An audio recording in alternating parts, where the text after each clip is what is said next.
So we're going to be talking about esoteric symbolism in advertising, why advertisers use symbols, and how we can use it in our advertising for our products. So if you don't know this yet, then I'll reiterate it today. We have an unconscious and an unconscious, and our unconscious part of our brain is actually a lot bigger than our conscious part of our brain. Scientists say that the conscious part of our brain is only 10%, and the unconscious part, so the part that you're not aware of, is 90% of your brain. And what advertisers do really well is they are able to communicate with your unconscious and send messages to you, convey messages to you without you really knowing it. And the way that they mainly do it is through symbols. So those of you that are familiar with like African ancestry would know that in history, we used to actually communicate through symbols. We now communicate through English, through language and through writing. But symbols are actually a lot more powerful than words. Imagine on social media, you only have a few seconds to speak to someone, to connect with someone, because they're just scrolling through. They're scrolling through their feed, they're scrolling through their feed, and there your advert comes up. So you only have a few seconds to get through to someone. Now, symbols, if you use a symbol to convey a message, which is your logo, for example, if your logo is a certain symbol that means a certain message, that message can get conveyed to the viewer within literally milliseconds and can go straight to the subconscious. And a symbol has a lot more meaning than words. One symbol could mean 1,000 words. So advertisers use symbolism in their adverts quite a lot in order to convey certain messages in a short period of time. So that's what I want to speak to about today, and how we can use not just symbols, but also things like colors, also things like our fonts, in order to convey an overall message to our audience within that short time frame that we have. Because attention spans are really short nowadays. They're really, really short. And there's a lot that we're trying to say to them. We're trying to differentiate ourselves. We're trying to show them our value. We're trying to show them our philosophy just in this short period of time. So it's important that you convey that in your branding in a way that doesn't need a long time to explain. You don't need to have to explain everything that your business does.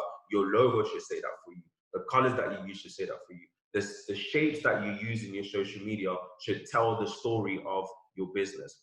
Angela, you're gonna love this presentation because you probably know all of this. You can back me up. You can put some extra information on the chat because this is your field. Angela has studied graphic design and visual arts in detail, so she is an artist, so she knows a lot more about this than me. I just did my own research when I started looking at corporate brands, and I'm like, okay, so these guys spend millions of dollars on their logo. Where does that money go to? If you're spending $2 million on a logo, who are you giving that $2 million to?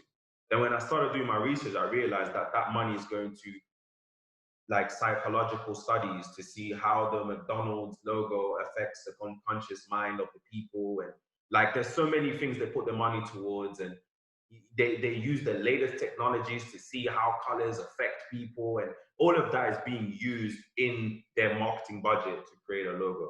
So I wanted to see how I can incorporate that information into my business and how I can, use psychology for good instead of for bad. But let's just go through the presentation. So just to quickly explain what I was just saying, so Carl Jung is a famous psychology, and he talks about this thing called the collective unconscious. This idea in brief posits that humans have a genetic memory of ancient memories of humanity, a remembrance of the same rites of passage, ideas, images. This is really, really complicated English. I will explain this in normal English. These memories are shared and often take form as symbols. Examples include sun symbolizing warmth or skull symbolizing death. Like, you look at a skull, you look at a dead skull, and straight away you have a certain message that you get from that symbol. It might mean death to you, but to some people it just means forgiveness, or it might mean life. Like, a skull might mean so many things to different cultures. And he called these embedded symbols archetypes, and they are part of our makeup. According to Jung, we may not know them from personal experience, but from the thousands of years of experience from our ancestors. these corporate logos then take advantage of these archetypes. So let me just show you a few examples of that. The inner language of the subconscious. So our subconscious speaks in symbols. Our subconscious doesn't understand words, it speaks in symbols. And the symbol, the representational picture or image, conveys it conveys the complete thought, concept, or ideal without the use of words. So it's, with a symbol, you don't actually have to use words to convey the message. The symbol is worth 1,000 words. This idea is tremendously powerful the way we talk to ourselves. Our inner language, the way we know who we are, does not come from words, but rather from the timeless source within that knows who we are. So the point is to begin to think in a different way and to become aware of the images and symbols around you. So, good example of that. I live in Cape Town. When I go to the Cape Town city center, I'm still seeing the symbols of the people that used to colonize South Africa. So you're still seeing the Dutch symbols, you're still seeing the English symbols, the lions, and their flags are all over the place. They are still there. So is Cape Town still under that colonial power? The symbols are still there, and those symbols are still having an unconscious effect on us. This is all related to our businesses and how we can speak to people. But I just want you to be aware, when you go into your city centers, when you walk around your town, what do you see when you look up? Like, what symbols are you seeing around you? Because they're all having an effect on you. And you might not understand what effect they're having on you, but they are. So it's really important for you to know from today that symbols have an effect on you. Symbols convey messages to you, even if you don't want them to. It's just that we haven't been educated on symbols. Our education system teaches us how to read and how to write, but it doesn't teach us about symbols and what those symbols actually mean. But these advertisers, the people that advertise to us, they know what these symbols mean. And they put them in our faces all the time. So the next time you go and buy your McDonald's, ask yourself why you're running to McDonald's to buy food when you know that McDonald's isn't great for you. Are you being hypnotized? So Asif says Stellenbosch is more in your face. It is. Yeah, I've seen Stellenbosch. They're unashamedly trying to tell you that they're still in control. It's even when you look at movies of the medieval days, and each army would have a crest, would have a symbol that represents them. Those symbols would hold a lot of power and a lot of pride. And even in African history, our tribes would have certain symbols. So symbols, I'm going to keep saying this word, symbols, they are powerful. And we can't just create our logo and think, I'm just going to, design something quick. We should really be thinking about what message we are trying to convey through our logos. But yeah, I'm going to get to that part. I'm kind of skipping. I'm going to get to that part.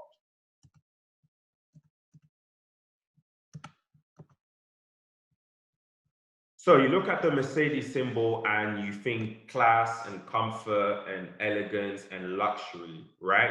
But what does the symbol actually mean? Let's just go into that. So we've got this symbol. I mean, it looks great, but they would have put a lot of thought and effort into this symbol.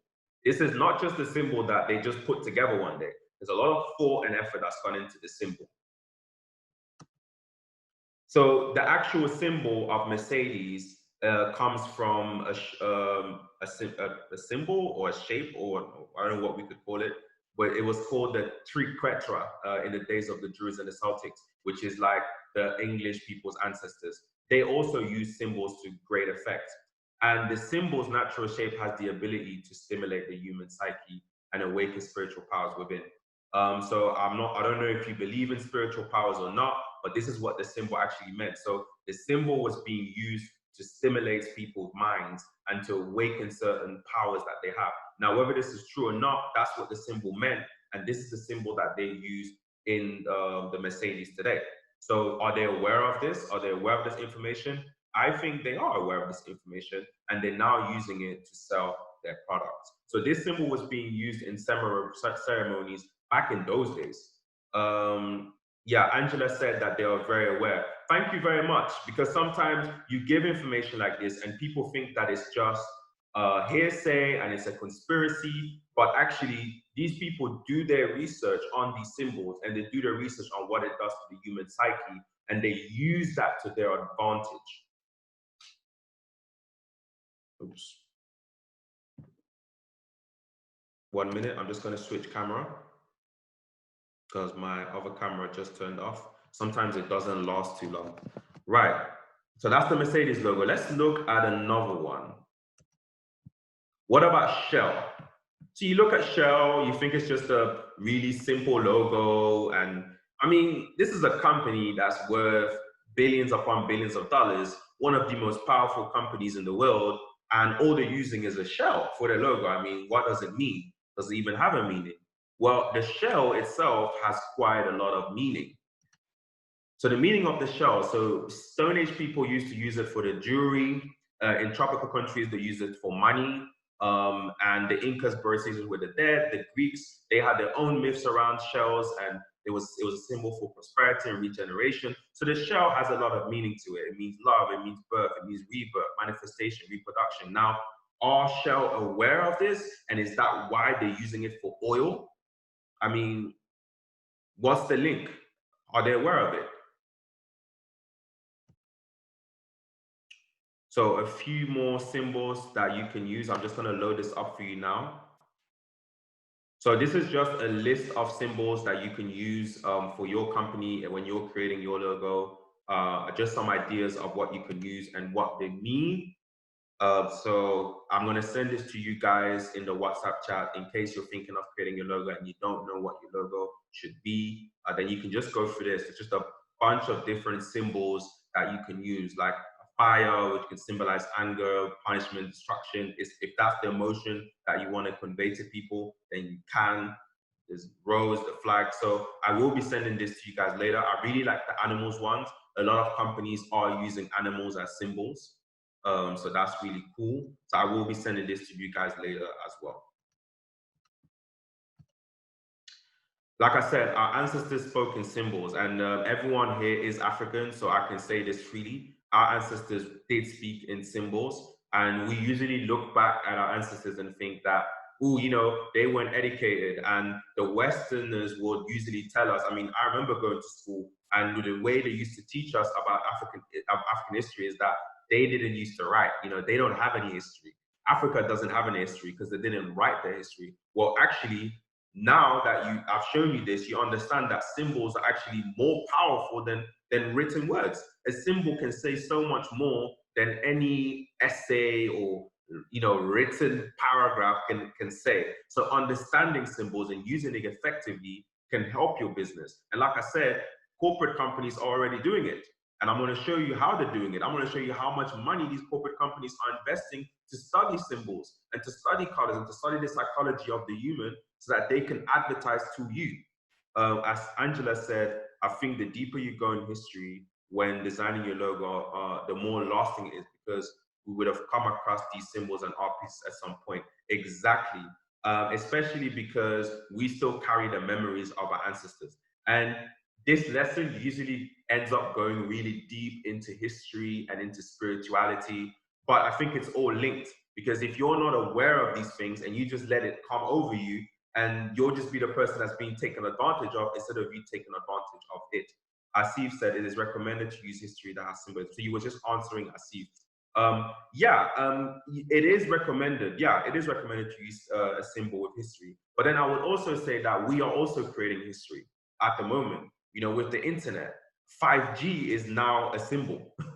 5G will be a symbol in years to come. So we are creating history, you know, with what we're doing at the moment, and we are creating our own symbols, which I think over time will also be, you know, in people's psyche in 100, 200 years time. So let's also keep that in mind. And yeah, like Angela, you're an artist, you're creating new symbols all the time. You're creating new art all the time. You know, so are we also going to be creating something that will last for hundreds of thousands of years? Who knows? Go back to the presentations. So how much do companies spend on their brand? So here's where it gets really, really interesting. So whilst this is loading, so I did this research in my early days of starting, you know, online, doing my business coaching, because I was kind of aware of this knowledge, but I never delved deeply into it. And it took me down a lot of conspiracy paths on what these people's agendas are. but their agendas are in their symbols. So when you look at an advert, don't listen to what the advert is telling you. Just look at the symbolism within the advert, and it will tell you what that company stands for and what it's trying to tell you. They're communicating through you through the symbolism.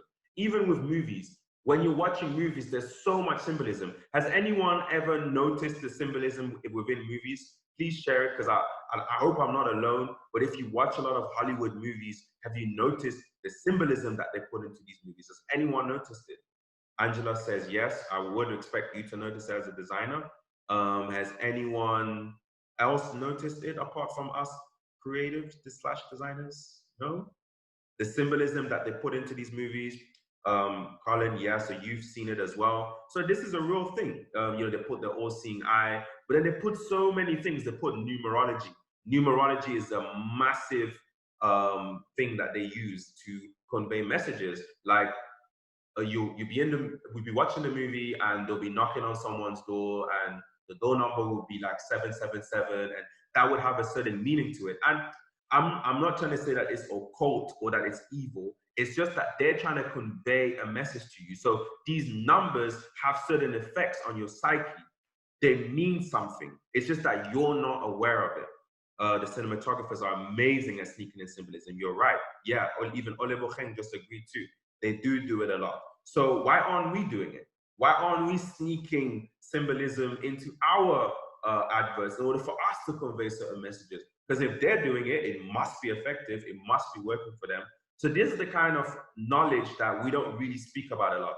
And I'm not like educated on business in no way. I never went to advertising school or marketing schools, but I want to use things and I want to learn things that are actually effective.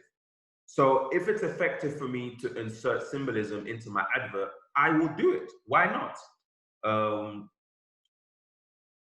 Angela says we don't do it as much because of our lack of knowledge or research on it. Yes, exactly. And when we do speak about it, it's usually put in that box of, no, that's just evil, or nah, that's like that conspiracy stuff. But no, this is real business. These are businesses using this. And I'm going to be showing you examples of businesses using symbolism in their adverts. So Western companies are doing it, we're not doing it. And then we ask ourselves, why is it that Black people aren't buying from Black people? Colin said, does this pertain to subliminal messaging? Yes, it does. It's all subliminal.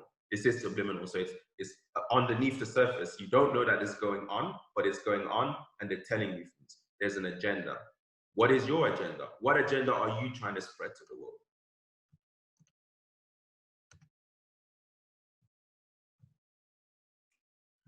Color, value, and evolution of logos. So we're just going to go through a couple of logos, and there's some really interesting stats here.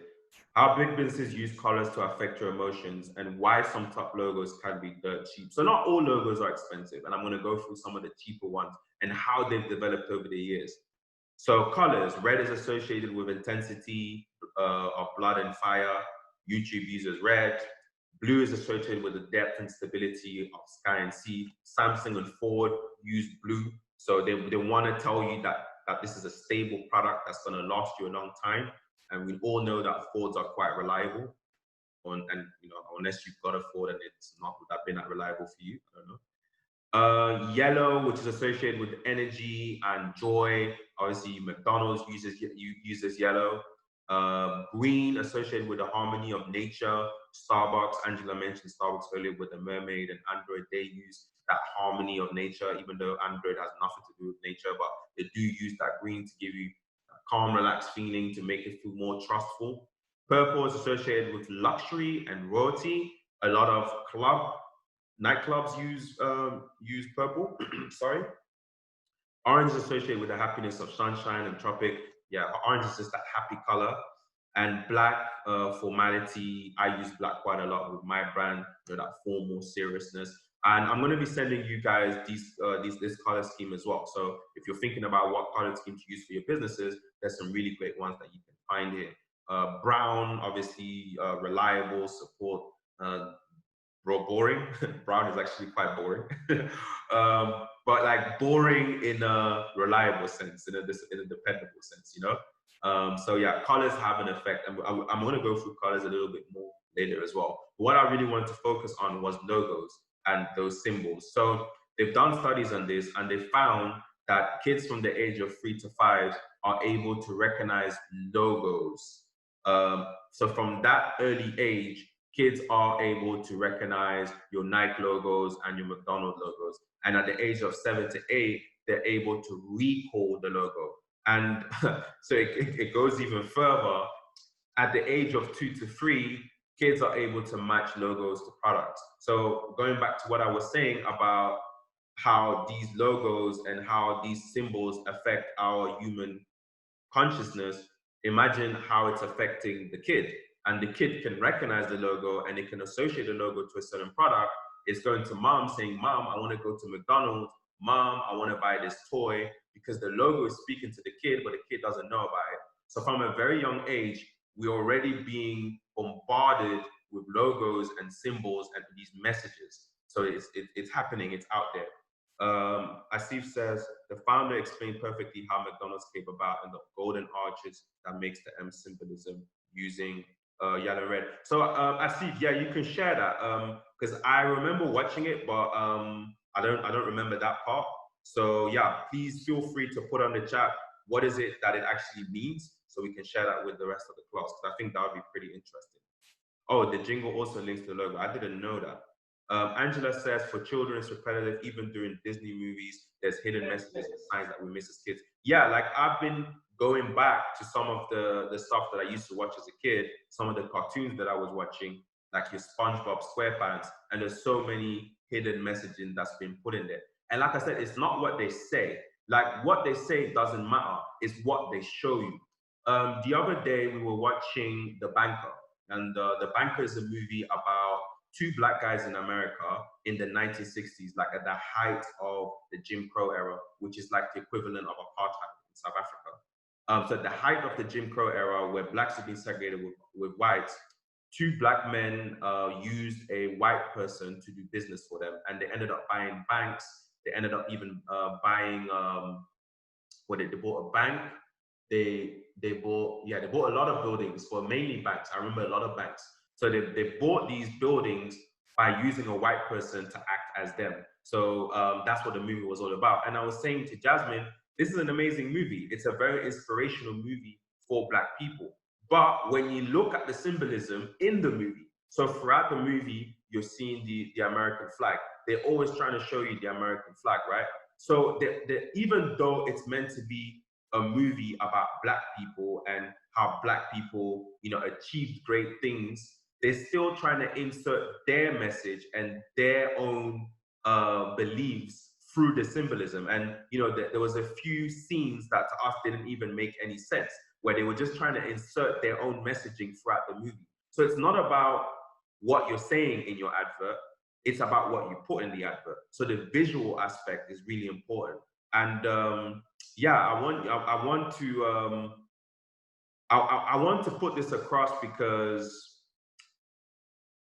I go to townships, right? So I go to townships and I look at some of the brands that are there, and the things that we're coming up with, that we as black people are coming up with, the companies that we're coming up with.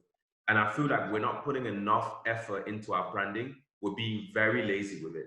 We just make our own logo on Canva. We use our best friend to do something quickly on Photoshop.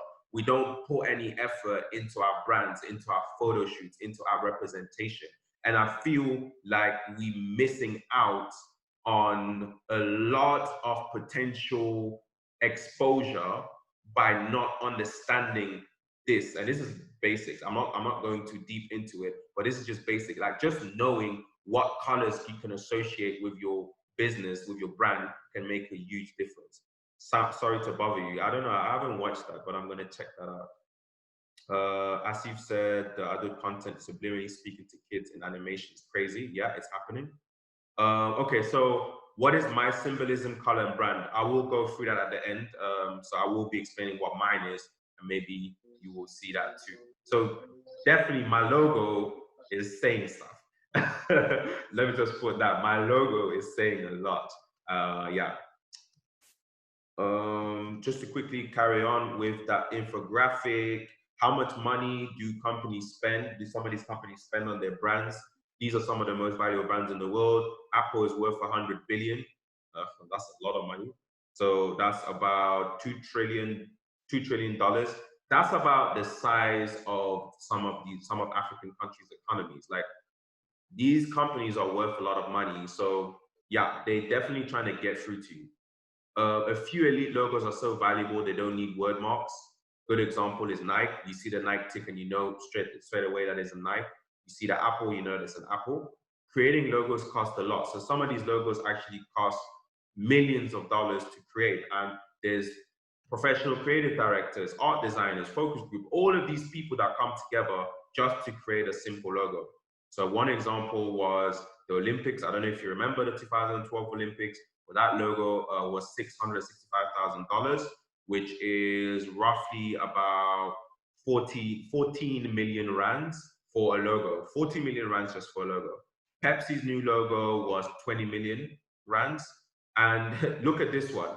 BBC's logo was 40 million rand. And look how simple it is. And you'd think that where did they spend their money on? Like, the logo is so simple. It's just a typeface, but you'd be surprised how much effort goes into it because they are trying to tell you something. So yeah. Some logos didn't cost much when they started out. So these are some of the cheap logos that were just created with probably just a friend who designed it. Very, very cheap logos. So the Microsoft logo was really cheap. The Google logo was really cheap. And here's some more examples of logos that didn't actually cost that much to make, but that just ended up becoming very, very successful. So you don't have to have that money to create a powerful logo. That's basically what I'm saying. But what you see is that logos did develop over time. So some of these logos would start out really simple or not really being that great. Like, look at some of these logos on the left here. But then over time, they get renovated and they add things to it. Yeah. So I'm gonna send this to you. Yeah, do logos affect your buying decision? I'm gonna send it to you so you can have a look at it yourself in your own spare time. Okay, let's see what's happening. So,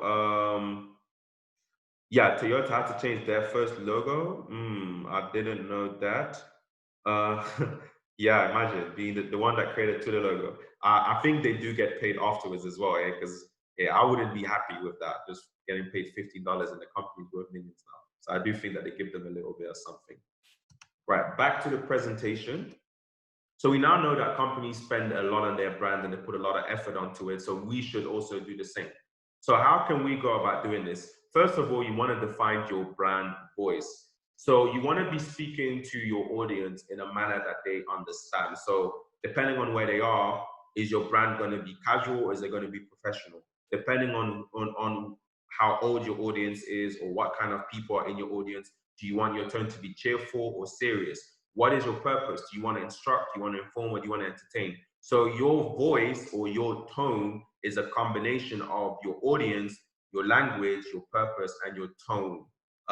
So I usually find that when I get to this point and when I try to explain brand voice, that people have no idea what I'm talking about. But a simple way to put it is, when you're posting something on social media, how do you think that your audience is perceiving it? Are they perceiving it as something that's funny? Are they perceiving it as something that's serious? So just put yourself in your audience's shoes and think about, what do you want your audience to feel? Do you want your audience to feel like you're educating them, like you're informing them or something? Or do you want your audience to feel like you're their friend? Like, what tone do you want to use to speak to your audience? So this is really important. And I think this is something that you can start figuring out from now. Because if you know what it is you're trying to sell and who it is you're trying to sell to, it shouldn't be that difficult to figure out how they want to be spoken to. So even I've noticed it with my audience, is that they don't always like it when I'm being educational, when I'm being informative. A lot of people within my audience like it when I'm just lighthearted and when I don't take things that serious.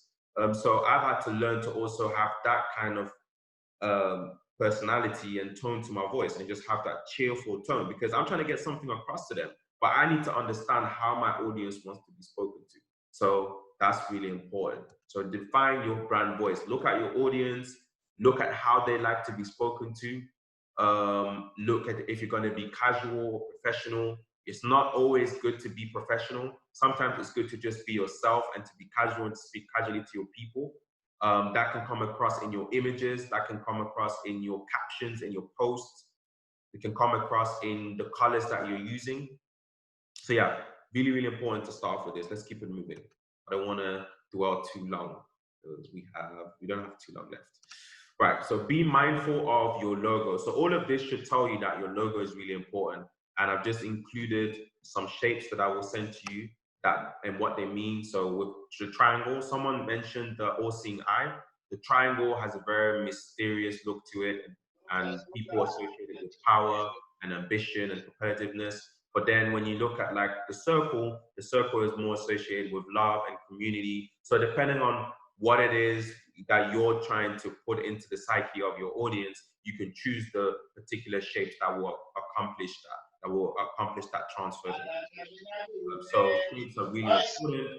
Shapes are quite cool to have when you're posting images and you're trying to add text to the image. You can use shapes with the text, and you can choose what shapes will go really well with your brand and just repeatedly use that shape. Again, I think this is really boring information for Angela and Danji, but for some of us, we're not even really aware of this. We don't think about it. We just go on Canva and use whatever. But when you have a brand guideline, when you create the rules to what it is that you're going to be using, it just means that your brand is more effective at communicating. It's way more effective at communicating because everything is in sync. You're not sending mixed messages through your visuals. Color psychology, we went through that already. Different colors have different effects and mean different things. So colors, I'm also going to send this to you so you can choose which colors you want to use for your brand. And then font. Font is something that we don't normally think about. You know, font isn't something that we really put effort on. But when you're posting content online, when you're posting content on social media, there's going to be times where you're going to use text on your videos or on your photos. What font do you want to use for it? And I'm just going to zoom in so you can have a look at this, because this is quite interesting. So you can see how different fonts make you feel different. So you got your serif font, very traditional, very respectful, but then you got your modern font, which is more progressive. If you have a brand that is more modern and progressive, you've got your script, you've got your display. You know, display we used to be quite popular in the days when we had flyers and posters. So that's where display comes from. So you can choose which fonts go well with your brand. And then lastly, your photo and your video style. So companies, you know, a few years ago, this didn't really matter. It's only now that we're on Instagram and Facebook a lot. And if you don't have your business on Facebook, it matters what you're posting and what style of photos you're posting, what style of video you're posting. So I've included content, like what's the content of your video, what's the content of your photos. Do you like having people in your photos, or do you like having products in your photos? Like those kind of decisions. What's actually got your photo? What are your photos going to contain? Composition is also really important. Do you want to leave a lot of negative space? I know I'm going through a lot of terms, but I'm going to explain this more in the WhatsApp group when I send this to you. Composition is really important when you're doing your photos. And if you use the same composition on all your photos, it does have a certain effect. Tone and palette. Tone and palette is quite simple. You can use an app called VSCO. I'm just going to add it onto the chat. There's an app called VSCO, or you can use Snapseed. Now, what these apps do is they put a filter on top of all your images. So you can kind of create a mood. That's what they actually call it. You can create a mood to your feed, because if all the pictures on your Instagram feed have the same filter, your Instagram will just have a feeling to it, a certain mood to it. So yeah, you can use an app like VSCO or like Snapseed to accomplish this. These are really easy apps, by the way. They might sound really complicated, but they're not. Like VSCO, you just load your pictures on there and you add your filter, and that's it. Okay, so Asif just asked something about his brand, and okay. So I'm going to leave that to Angela. So Angela, you can have a look at that. Perhaps if Angela, if you want to advise us on this as well, I'm gonna give you the floor in a few minutes because I'm nearly done with my presentation. I'd love to hear what you think about this as well. This is your field of study. Give me 1 minute.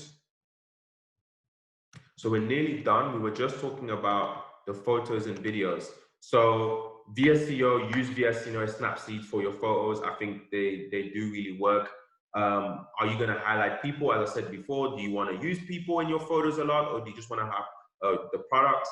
I advise that you use people's faces because on social media, faces get a lot more likes than products. People go on social media to see people. So I'd highly advise that you use people on your pictures. And then lastly, I put brand story. So what story do you want to tell through your images over time? What do you want people to learn about you as an individual? So yeah, that's the presentation. That's actually the shortest that I've ever done that. I normally take a lot longer to explain. And I hope that makes sense. Angela, I wanted to ask what you think about this, and did you study this in uni as well? Just so that I don't sound crazy and like a conspiracy theorist. So what do you think about this subject? And do you use it in your branding as well? Are you using symbols in your branding and shapes and colors? And what do you think about this? I'm so sorry. Ask that again. My laptop just went like blank for a second, and I was just like, eh. Okay, I hope that wasn't my internet. No, I was just asking, what do you think about all of this? Since this is your, you studied this, I'd love to hear what, did you get this in uni? Did they explain this to you as well? Yeah, yeah. Uni was very they were broad, but also I really enjoyed having to go back and learn all this stuff on my own. So like color theory when I did illustration is something that they were big on, so we can be able to convey the illustrations. Like if we're doing advertising or like a quick like editorial piece. So they were very focused on how it is that we're presenting it color wise, and that's what they focused on. Then when I did one of my digital marketing modules, when I did my MA, they were more focused on like symbolism and how our our choice in logos, our choices in color as well, our choices in shape actually really form the way is that our viewers or our customers actually take all that in. So all this has been like really Yeah, fascinating. yeah. Yeah. I'm happy to hear that because a lot of us entrepreneurs, we don't even think about it. We just hire anyone we can to create a logo for us. We don't really put that much effort into it. So do you feel like putting effort into what you do with your brand has an effect on how much money you make? I think it definitely does because a lot of people, the thing that I think I've been picking up lately on how people make something because so basically they'll approach a designer and be like, I need a logo made. The designer will tell them, oh, it's a minimum of let's say like £100, and they'll be like, oh my gosh, £100 for a logo, and they'll go away and they'll just do it on like Photoshop or on their own without any experience of it and without any research behind what it is that brand actually wants to communicate, what colors they want to use for them to affect and bring in the right customers, and then create something that is just bland, that doesn't speak.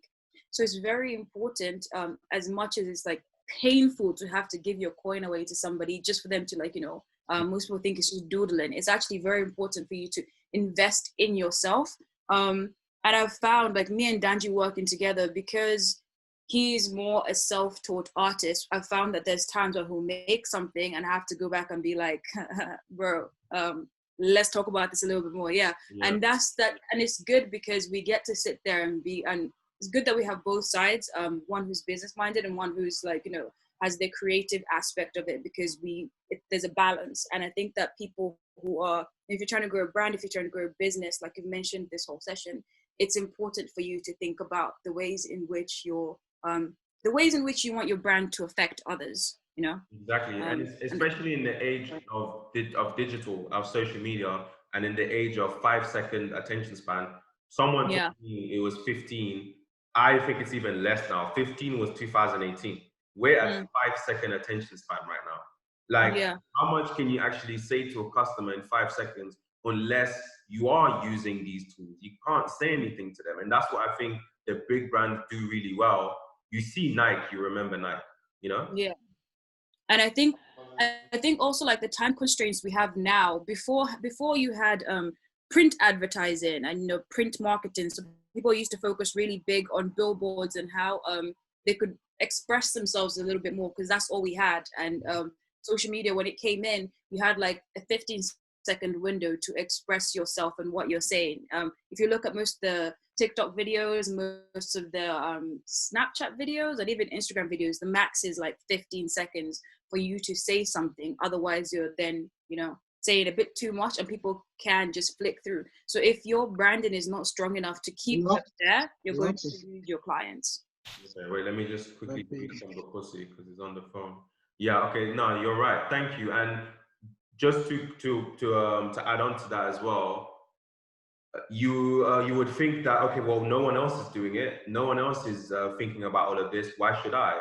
But you should think about it because you're actually trying to make money. Most people are going on social media, they don't even know what they're putting out there. They have no clue, they have no idea, and they don't care.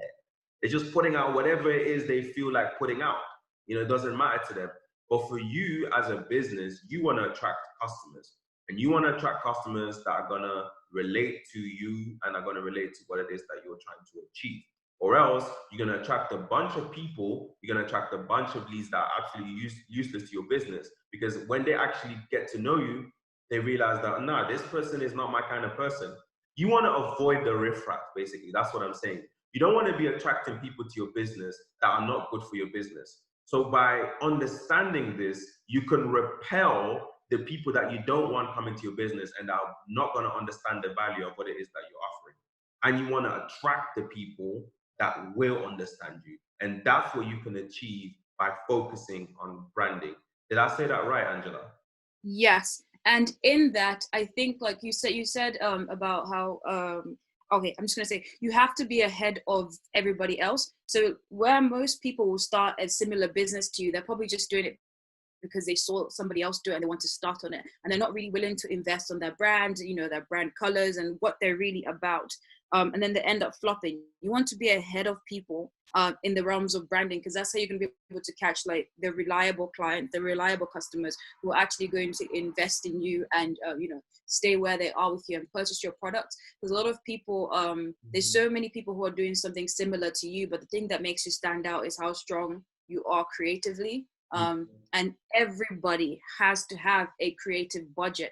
There's nothing worse than approaching a graphic designer who's got how many years of experience, or work experience or whatever, and you're like, oh, my budget is like $50, because they also then have to go forth and run themselves as a business, because even an artist, we're entrepreneurs, we're a business ourselves. And so I think that I'd give advice to people here and just be like, if you want to, no matter what you're doing, set a creative budget for yourself, for the posters, for campaigns you need to make, for logos, for whatever it is that you need, because at the end of the day, that's something that is required of you for you to go forward in what you want to do. Yeah, thank you very much for that. You literally just closed that off so nicely. That's why I added this. I added this class just because I've seen so many entrepreneurs being frustrated because they're not attracting customers. And then when you look at their social media, you see why. You see, there's no effort being put into creativity. You're not capturing people's attention.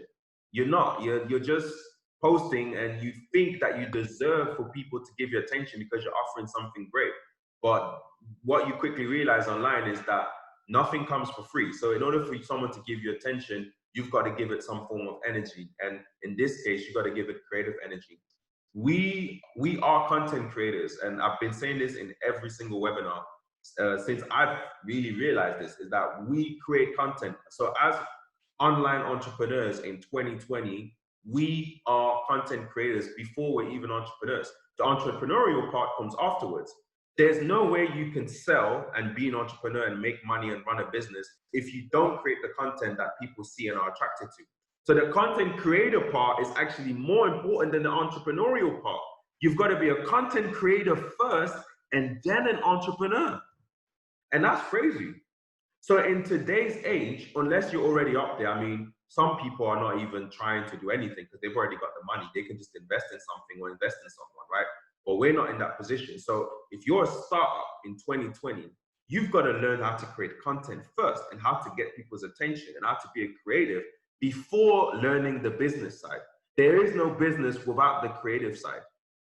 So this is the creative side. So learn how to be a creative, learn these things, learn how colors, how shapes affect people. And I'm just going to show you one more thing before we finish this off. So just to show you how deep I went when I realized this, because this was also new information to me. I was quite shocked that big companies have been playing with our minds for the longest. I didn't know that. I didn't know it all. Let me see if I can find it. Give me 1 minute. Find it. If you can find my document. So I do have a brand guideline that I want to show you, but there we go. I found it. Okay, let me just share this with you. So this is how deep I went. So before I had New Money, I had a brand called MPWR, and this is my brand guideline. And the brand guideline is just a set of rules that you use with your brand. Maybe Angela can say this better than me, but it's a set of rules that dictate how your brand looks like across different mediums. So on your social media, on print or billboard, wherever you're going to put your brand, you can use a brand guideline to dictate how it looks. So it's your colors, it's your fonts, it's your photo styles, it's the emojis that you use, your iconography, whatever it is, it's kind of under that brand guideline. And yeah, I had someone design this for me. I had a lady from Hong Kong, she designed this for me, and I paid quite a lot of money for it. And then the company ended up not working, so it was a complete waste of money.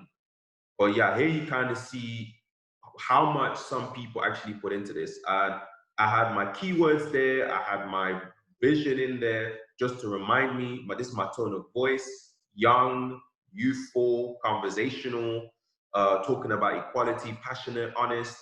That was my tone of voice that I was going to use.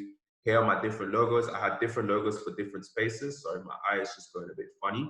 So I had different logos with different backgrounds. I had rules for my logo. I had rules for how logos would look like on top of photos. Like I went deep. I'm just quickly going to scroll through. I had typography. I had fonts. Yeah, so I went really deep with my brand guideline. And you really don't have to do this. Like none of you have to go this deep with their brand guideline. I'm not saying that. But I just want to show you how deep it can get. And some of these companies have like brand guidelines that are 1,000 pages. Literally, sorry, my eye is really funny at the moment. So I think it's the strain. So yeah, I hope that makes sense. Just want to scroll through to the bottom just to show you my photo style. Oh, here are some iconography that I had. Some iconography, photos. I wanted my photos to be a certain way, so I had photos. I even had hand gestures. The funny thing is, I never even end up using off of it. But yeah, that's how deep it can go. So yeah, let me tend to my eye because my eye is really funny. So yeah, that's it for today. I need to look after my eye because I don't know what's happening. But I have recorded this and I will be sending you a lot of documents. I even will send you the example brand guideline that I had. As Steve said, could I suggest sharing our logos in the WhatsApp group? Yeah, that's what I normally do. You can share the logo on your WhatsApp group and see what other people think of it. I'd recommend that you all do it. So yeah, we can do that. So yeah, I'll be sending you a bunch of stuff. Start on your brand guideline, and your brand guideline just consists of your logo that you're going to use and different variations of your logos, because your logo is not just going to be used in one place. Remember that your logo isn't just going to be on white paper. And some entrepreneurs think that they just need one version of the logo and it's going to be used on everything, but that's not how it works. Your logo might have to go on a black background. What are you going to do then? So have different versions of your logo, and I'm going to tell you which versions you're going to need. I also want you to think about your color palette, like which 3 colors you want to use to choose a primary color, a secondary color, and a tertiary color, that you're going to be using with your brand. I also want you to then think about the fonts that you want to use. So these fonts are going to be used in like your headlines or when you're creating sales content, like offers that you want to be posting on your social media. You can just choose to use one font over and over again. So we're going to be doing fonts as well. And that's it. And if you want to add iconography, you can add iconography on it as well. There's people you can find online that can do it for you. I recommend a site called Fiverr if you want to get it done for cheap. I also recommend Angela. She's on the group. So if you do want to message Angela and get her to maybe help you, see if she's willing to help you, if she's got any time to help you with that. I'm sure Angela will be more than happy to work with you. So yeah, you can holler at Angela, you can go on Fiverr. Let me quickly share with you what Fiverr looks like. So if you just go on Fiverr and type in brand kit or brand guideline, there's other designers that you can find on there. I do recommend working with someone that you know. So Angela would be pretty cool because she's on the group and she understands what we're talking about. Some of these designers on here literally create their logos on Canva. So yeah, I wouldn't recommend it, but I know that some have a really small budget and they want to only use 100 Rand for their logo. Then I would say try and see if you can find someone on Canva for 100 Rand. But you do get what you pay for. The more you pay, the more like money the person will probably put towards, you know, the more you pay, the more time the person will put towards research for you. So keep that in mind. It's more the research part that your money will go to than the actual designing of it. So that's really essential. But yeah, thanks for coming, and I'll see you again on, I keep forgetting. Let me just double check. Here we go. Too many classes, guys. I'm going to start recording my classes soon and just do videos. Right, so the next Tiger class is on Saturday. Yeah, Saturday. Yeah, so I'll see you then. Yeah, Tuesday and Saturday. Wait. Yeah, let me just double check. I need to get my schedule up. Honestly, guys, I do about 2 classes a day and it's all over. So I just got a calendar where everything is on. So I will look at it. But yeah, I'll let you know when the next class is. Yeah, I think it is Saturday. So Asif says I'm a bootstrapper out of the pocket budget. Yeah, that's what I'm saying. You do get what you pay for. Maybe what you can do is do the research yourself. And if you know what you want your logo to look like, it'll be much cheaper to get a person to do it. So if you can like design it on paper and just give it to designer and say, hey, can you make this look great? I mean, that's going to cost you a lot less than going to a designer and expecting them to do all the work for you. So see if you don't want to spend that much money on it, just put the time in and go to a designer and say, hey, here you go. This is what I want it to look like. I've done my research. This is what I want it to look like this. Now you go and do the work. And yeah, maybe try and speak to Angela as well. Maybe if you speak to her nicely, she can help. So yeah, all right, cheers guys. See you next time.